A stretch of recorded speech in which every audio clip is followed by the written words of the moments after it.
My New Year's resolution actually was to have more fun this year, last year, or the last several years, have been. I mean, there's certainly been some. It's great from an achievement standpoint. Like in looking back, in retrospect, it's great. But I mean, it was so stressful and difficult at the time. 2008 was probably the toughest year that I've had in my whole career, because at SpaceX we'd had, of our small rocket, the one we started off with, we had 3 failures in a row, and if there'd been a 4th failure, the company would have died. And then simultaneously, the financial markets were going to hell, and we were raising a financing round for Tesla, and the financing round fell apart because people didn't have any money. And I had to basically take all of my remaining cash and invest it in Tesla, and in fact ended up borrowing money just to pay rent. Got all of the sort of SpaceX kind of mental balls in the air, and the Tesla, it's the same with Tesla. So it's, in fact, sometimes it can be a little confusing as to whether like a call or a meeting is for Tesla or SpaceX. In my case, I think these things are important, and I need to do it.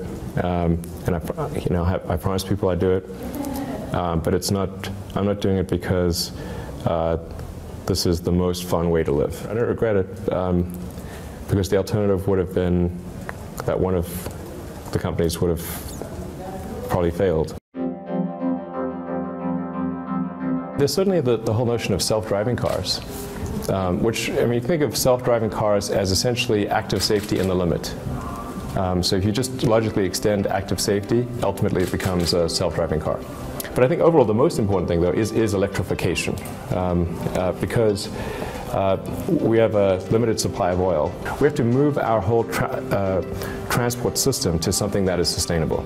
Because I think the evidence is overwhelming that we're running the most dangerous experiment in history right now, which is to see how much carbon dioxide the atmosphere and oceans can handle before there's an environmental catastrophe. If we don't take action soon, I mean, we're basically selling our kids and grandkids down the river. It seems like such a crazy thing, and it would have only about I think it's like 37% the gravity of Earth. So it would feel different. So you'd be able to like run faster, jump higher. There'd be all these incredible things that you're seeing, directly with human eyes for the first time. It was, I think it'd be very exciting.